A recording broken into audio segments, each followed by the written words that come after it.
I mean, I love me some God, I love me some Jesus, but check your facts. So you're straight and you're really attracted to trans women, but you don't know what to call yourself. Open-minded, not asshole, not a transphobe. I was just misgendered in my local FedEx. Hey everybody, I'm Brad Polumbo, and welcome back to the Damage Control Podcast, where we are reclaiming the LGBT community from the insane leftists who've taken it over. Today, has gender ideology finally gone too far, even for California? Plus, a crazy viral clip from Trevor Noah's show featuring a trans activist is making the rounds, and we're going to break it down. Plus, as always, I will react to some woke LGBT TikToks and do my best to avoid making you lose too many brain cells. If you're new here, consider subscribing, and regardless, please hit that like button, comment, yada yada yada. And now, on to the show. So up first, I was genuinely shocked to see this story emerge, but California Governor Gavin Newsom, who is a hardcore progressive, actually just vetoed some legislation that trans rights activists were pushing. Yes, even California may be turning against gender madness. Take a listen to this clip from local news breaking down the legislation. We've learned that Governor Gavin Newsom has vetoed two major bills. One driverless big rigs, and the other could impact the parents of trans children. The bill, AB 957, would have required judges to consider a parent's affirmation of their child's gender identity in custody cases when parents split up. The author of the bill said it was meant to protect trans kids in contentious custody battles. And in explaining the veto, the governor said, quote, "I urge caution when the executive and legislative branches of state government attempt to dictate in prescriptive terms that single out one characteristic legal standards for the judicial branch to apply." The long and the short of it is basically this legislation, Assembly Bill 957, it would have required family courts when they're adjudicating custody cases to consider whether or not parents are affirming the gender of their child. In practice, this would probably mean that it'd be held against parents who did not affirm their child's gender, even in situations where that might make sense, like if they doubt the efficacy of the treatments being provided to gender-confused kids, if their kid hasn't been stable in that identity for a very long time, or if their kid has a history of trying different identities out for size. So apparently, this legislation was so extreme that even Gavin Newsom couldn't get on board. He put out a lengthy statement explaining his decision.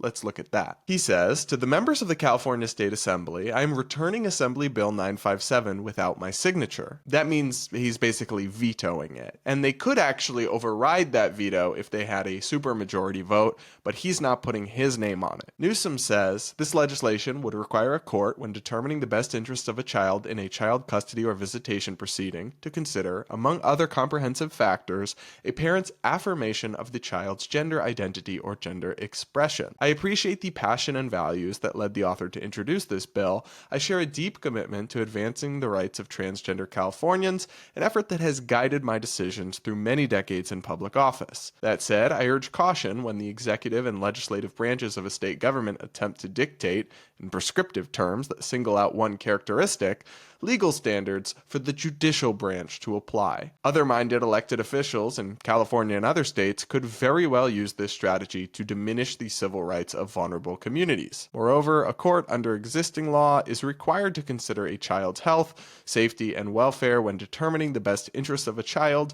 in these proceedings, including the parent's affirmation of the child's gender identity. So there's a lot to unpack here, but I do want to highlight one point that Newsom makes, and man, I really did not think I would ever be finding myself defending Gavin Newsom on this podcast, but here we are. I'm going to give it to you straight, whether it's Team Red or Team Blue. I'll tell you if I think they're right or wrong on any given issue. He's absolutely right to caution against this tactic, because imagine a red state could follow up and do this and say that in our state, it will be held against a parent if they affirm a gender identity of the child during a custody or visitation dispute process. Forcing these complicated ideological and cultural and scientific controversies into family court is not a good idea. But to help you understand the case being made for this legislation a little bit more, I'm going to play a clip from Assemblywoman Lori Wilson, a Democrat, who introduced the legislation, If you're watching on video, it freezes a couple times, but you'll be able to hear just fine the point she's making in defense of this legislation. So this particular bill adds the very important factor that affirming a child's gender identity is in their best interest, which is what your question is about. Why does it actually say that in an affirmative way? And it really is because if you have a 7-year-old who's talking about having a potential to say, being able to articulate that they believe that they are not the same gender as they are biologically, then it should be affirmed. And through care, it should be determined. And that's what we did with our own child. And that would give the ability for a parent who wasn't sure to affirm and get their child the care that they need to make that, so they can begin to articulate that determination. But by saying and rejecting it in wholesale, then you're essentially rejecting your child.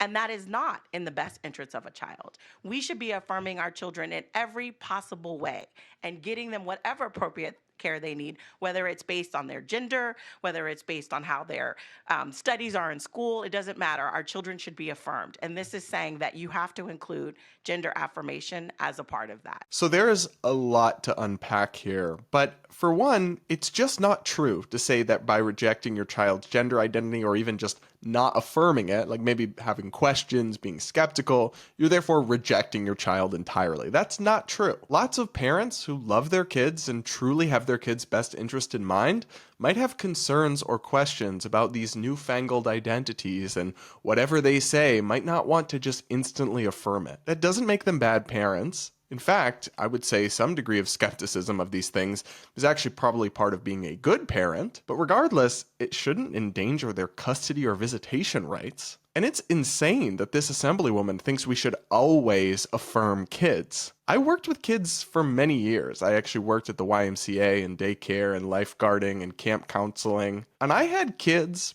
of all different ages tell me many things that were not true about things they've done, about things about them. They have wild imaginations. They also believe in the Tooth Fairy and Santa Claus. The idea that a parent's role is to blindly affirm a child's sense of the world, even though that sense of the world is inherently underdeveloped, is not just wrong, but it's actually the opposite of the truth. As a kid gets older, part of a parent's role is to help them sort truth from fiction, which inherently requires not affirming everything they say. It's also just, despite what folks like this say, it is not at all clear what the best way to treat kids who experience gender confusion or gender dysphoria is at this point.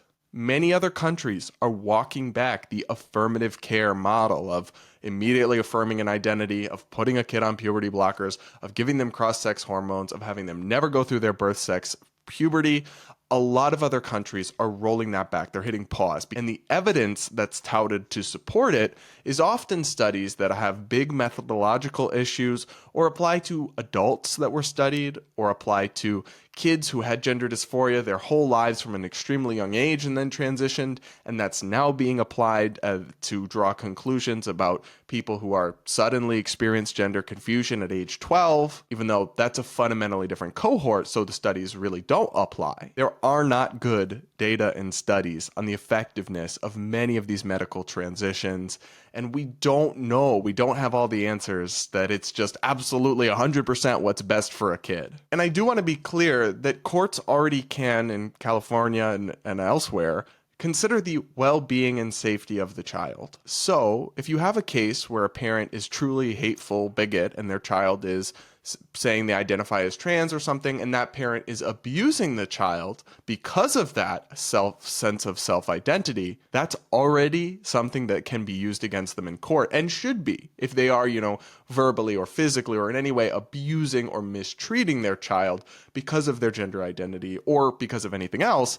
That already can and should be, without this legislation, held against them in family court. So you're just going above and beyond to put your finger on the scale as the government on a certain side of a deeply controversial political, social, and scientific debate and try to micromanage people's parenting decisions with the threat of taking their kids away. That's just a really bad idea, and it's not necessary because courts already have the tools they need to protect kids. The progressives pushing this kind of thing are only going to engender even more backlash. I mean, think for how long the right, and often falsely, honestly, often using tropes or stereotypes that weren't borne out by the evidence, they would say things like, they're coming for your kids, those gays are coming for your kids. Well, now, in a certain sense, in this specific scenario, progressive trans rights activists literally are coming for your kids. They're saying that if you don't fall in line with their approach to parenting and their position on these complex issues, that you should have custody held against you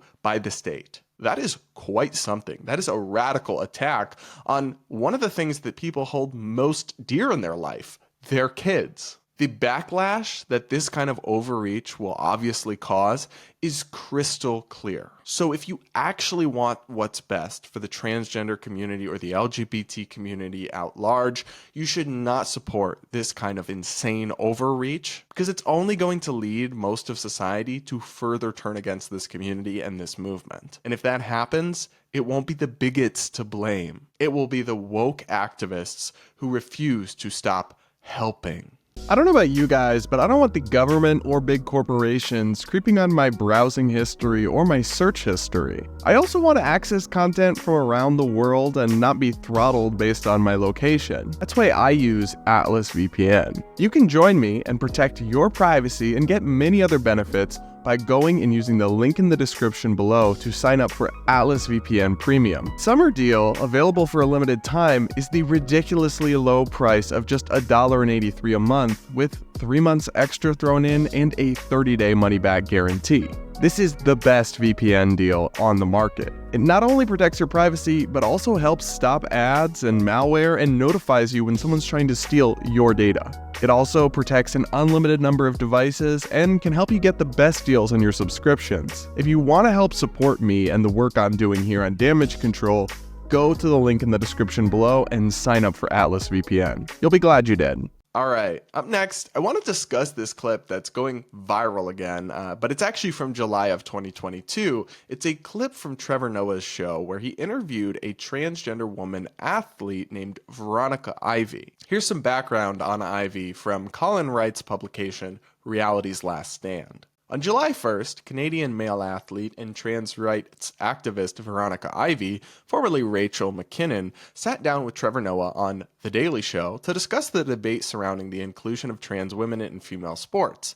Ivy, a trans woman, became the first male athlete to win the UCI Women's Masters Track World Championship in the 35 to 44 age bracket and has been a leading voice arguing for including trans women in female sports. Here's the part of the clip that's going viral. Let's listen to it, and then I'll break it down. This issue, people like to say that it's a complicated issue, and I don't actually think it is. I think it's very simple. It all boils down to, do you actually think that trans women and intersex women are real women and are really female or not? And if you do, it's very simple. Just stop policing who counts as a real woman, because this has had history of racism built into it over the years. It's not an accident that the intersex athletes who get singled out are women of color from the global south, because who gets singled out for scrutiny is based on white women's conceptions of femininity. And that's being weaponized against trans people too. So it's a fear of protecting the fragile, weak, cis white woman from the rest of us. So there are many elements to what you said, which I appreciate. So let's try to break them down. One thing that confuses me personally is it seems like we have discussions about who should participate in which category and how. You know, on the face of it, it seems simple, as you say. You know, if somebody identifies as a woman, if they're transgender, they can compete against women who are born biologically, and then if not, then not. But then there are many who would argue, who are not transphobes. There are many who born biologically women who will say, but you have an unnatural advantage over me, and that makes the sport unfair. How do you respond to that? Yeah, there's lots of ways you can respond to that. So the first is the very language of you were born and I'm not biological somehow. Like, I don't think I'm a cyborg. So like this idea that like, oh, you're not a biological woman. Well, I am a woman, that's a fact. I am female, so all my identity records, my racing license, my medical records all say female, right? And I'm pretty sure I'm made of biological stuff. So I'm a biological female as well. So this question of, do trans women have an advantage over cis women? We don't know. In fact, there's basically no published research on this question. However, there's good reason to think that there isn't. There's so much to unpack here, but I have just to start, I have some thoughts about the tone of this interview. On one hand, I want to give Trevor Noah a little bit of credit for even daring to do this. I think many progressive comedians or talk show hosts would be so scared to touch this issue with even a 10-foot pole that they wouldn't even bother. They'd just avoid it like the plague. Because whenever you discuss these issues, even when you express opinions that the majority of Americans agree with, at least in elite liberal circles and in the media, you'll face vicious backlash. But that said, he kind of did do an extremely weak attempt. Like, he seemed like he was very scared to even push back, and he only did so very slightly, and he framed it in this way of like, well, critics might say this, and he framed the whole thing about how wonderful and amazing all trans rights activists are, and it was very obsequious, and I didn't really respect that approach that he took, but I do want to give him some credit for actually even going there, because most of the other shows wouldn't even do this. That said, what Veronica Ivy says in this clip is some of the most insane misinformation, some of the most anti-science, ideological drivel that I've heard in some time. And trust me, doing what I do, you hear a lot of crazy shit. Veronica's answers range from non sequiturs to outright falsehoods. So, for example, when Veronica talks about sport being a right, first off, that's very debatable as a philosophical matter, but let's accept that. No one is saying that trans people shouldn't be able to compete in sports. The debate is over what category is appropriate for them, but no one, again, is trying to tell trans people they can't play in any sports. Also, when Veronica brings up intersex people, it's a common tactic that they do, but it's a complete red herring. Intersex people are an extremely rare genetic anomaly, and in almost every case, the trans athletes we're discussing are not intersex. They have XX chromosomes and they are biologically born male. And that's what makes Veronica's whole spiel here kind of insane. Veronica's not just saying that she identifies as a woman, that she wants to be treated as a woman, that she wants to present as a woman. She's actually trying to claim that she is female, but you're not. This isn't an opinion. This isn't a perspective. It's not a debate. Biological sex is, with extremely rare exceptions, binary, and it is immutable. Makeup does not change your DNA. Surgery does not change your DNA. Taking hormones does not change your DNA. All of that can change your appearance, and as far as I'm concerned, that's fine. More power to you. Live however you want. But don't sit here and claim that you are female. You're gaslighting us. And these activists can only get away with these insane anti-science statements because people like Trevor Noah are way too afraid of getting canceled or getting Twitter mobs mad at them to look someone like Veronica Ivy in the eyes and say, you are not female. That is not true. You are male. But it's the truth.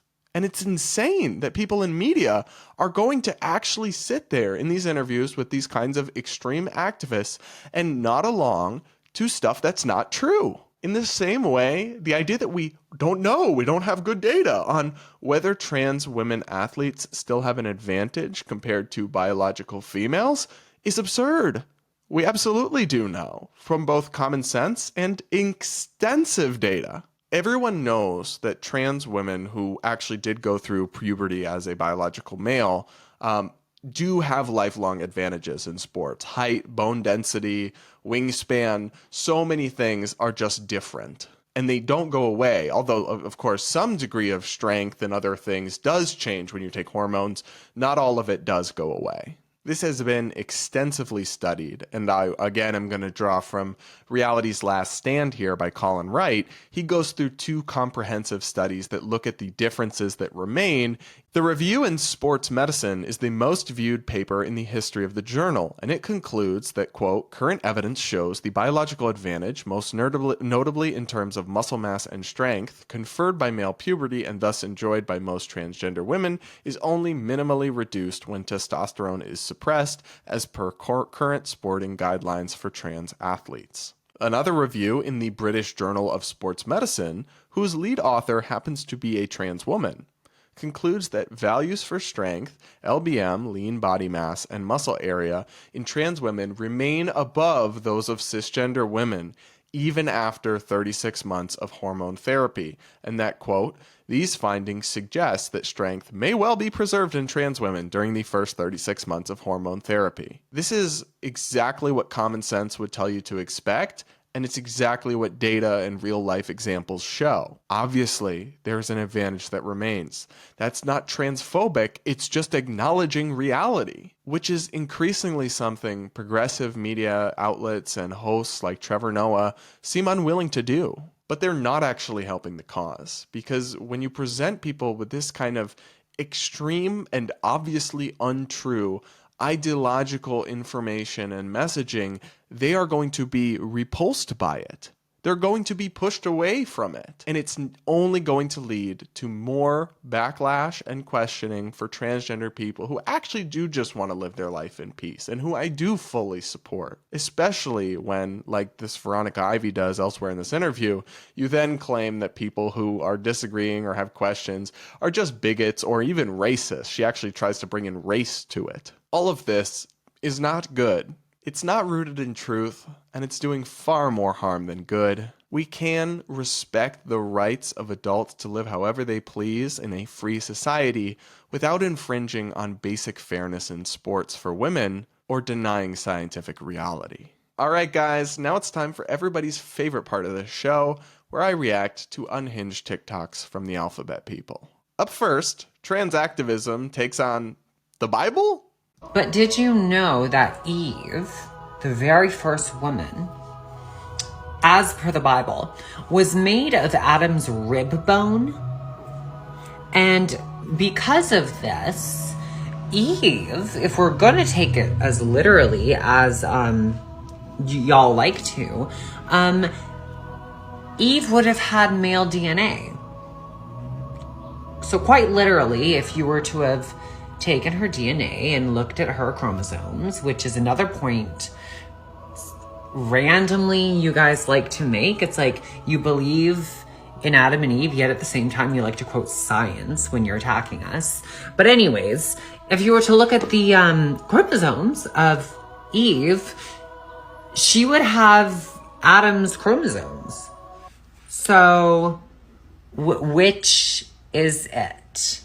Are you going to call Eve a man now? Literally the very first woman? Are you actually going to call her a man? Because I thought it didn't matter how many surgeries we had or how early we started hormones, etc. I thought it never mattered because you can't change your chromosomes. I mean, I love me some God, I love me some Jesus, but check your facts.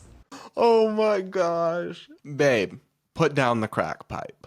When she said, check your facts, that sent me. To be honest, that sent me.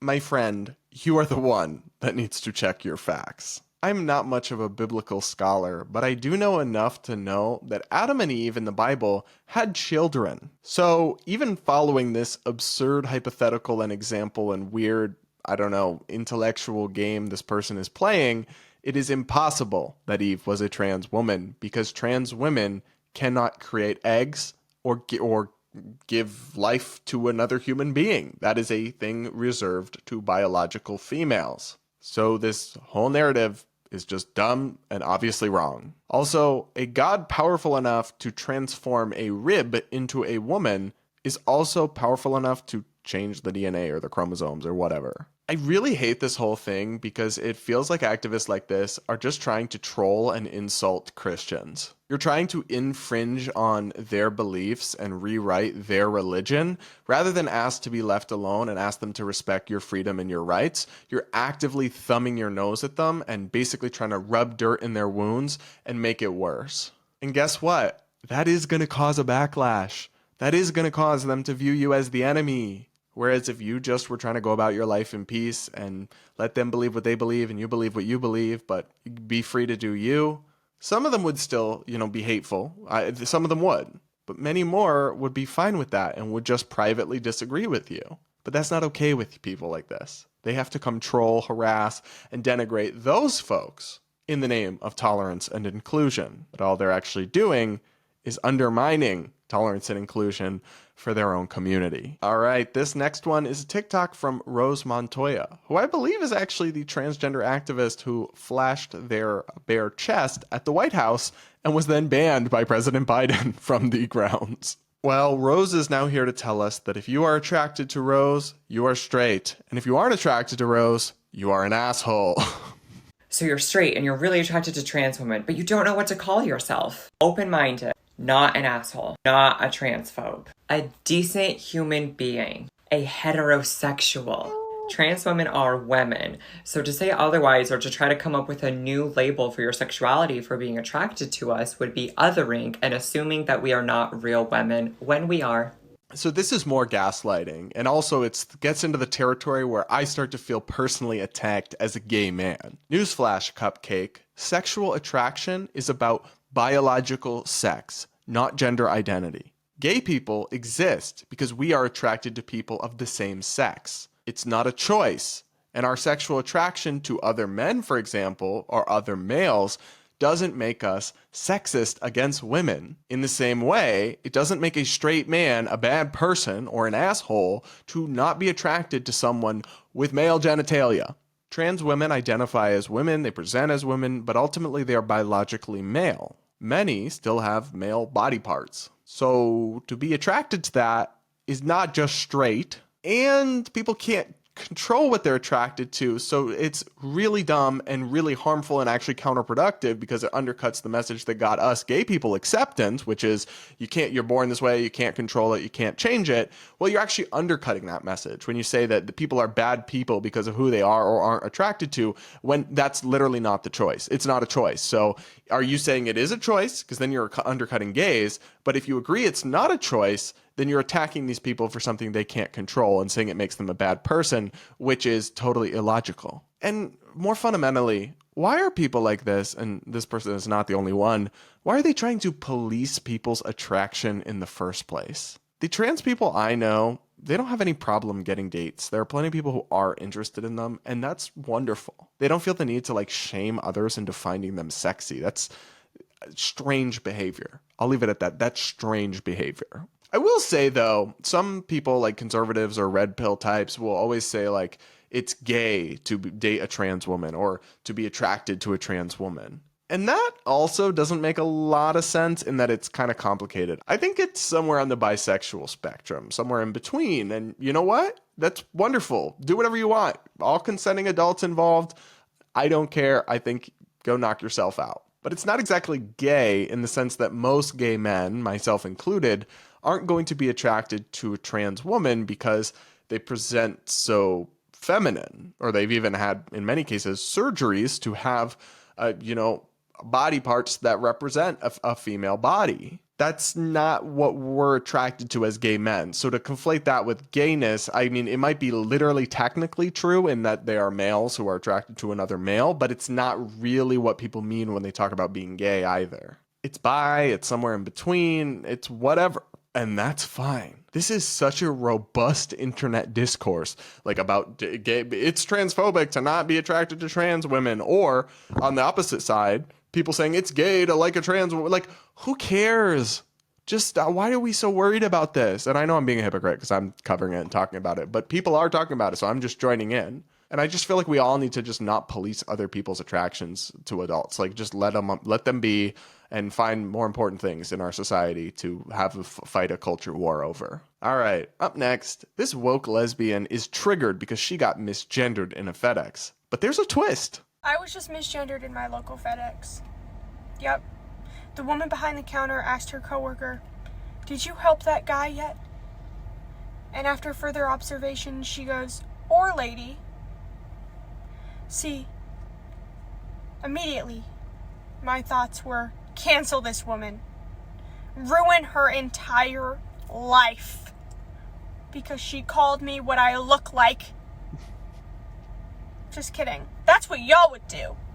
I, on the other hand, am aware that I look like a guy. Look at me! Am I a guy? Nope, just a dyke. But this is your message. If you look like a guy, they're going to call you a guy. If you look like a chick, they're going to call you a chick, regardless of what you identify as. Okay? And stop taking it so personally. In fact, you'd be a little happier if you could laugh sometimes. Laugh at it. Haha, it's funny. It's funny. Okay? It's funny. Just saying. Yeah, so the first time I saw this, I thought it was going in a very different direction, but it turns out this person is a right-leaning lesbian, and she pushes back on a lot of the same extreme stuff that I push back on. And at least as far as this one video is concerned, I say bravo. We need more people in the LGBT community who can take a joke, who don't make mountains out of molehills all the time, who don't film themselves sobbing and post it on TikTok because somebody called them ladies at a gay bar, and who have a sense of perspective and don't actually think it's the end of the world when somebody makes a verbal tick that they don't quite love. Because if you really have a sure sense of self, you don't need the constant validation of the rest of the world, which is unfortunately where I think a lot of these woke activist types, they fall short. They really do need the constant verbal affirmation from everyone around them because they actually lack that internal self-confidence. And I feel bad for them on one hand, but on the other hand, they need to stop projecting because they're doing a lot more damage than they are good. We need more just normal LGBT folks who can take a joke, who aren't far left social justice warriors. We need them to be the ones going viral more often, right? Folks like this, folks like myself. Because the folks out there now, the alphabet TikTokers who keep blowing up, they are not giving our community a good name. They're giving us a terrible look, and they're engendering more and more backlash with every viral video that gets posted to libs of TikTok. So maybe just stop being crazy and stop handing the people who don't like us so much ammunition. All right, guys, that's it for the insane TikToks. I can't handle much more without my brain combusting. If you enjoyed this episode, be sure to like, comment, subscribe, yada, yada, yada, and I'll see you all in the next episode.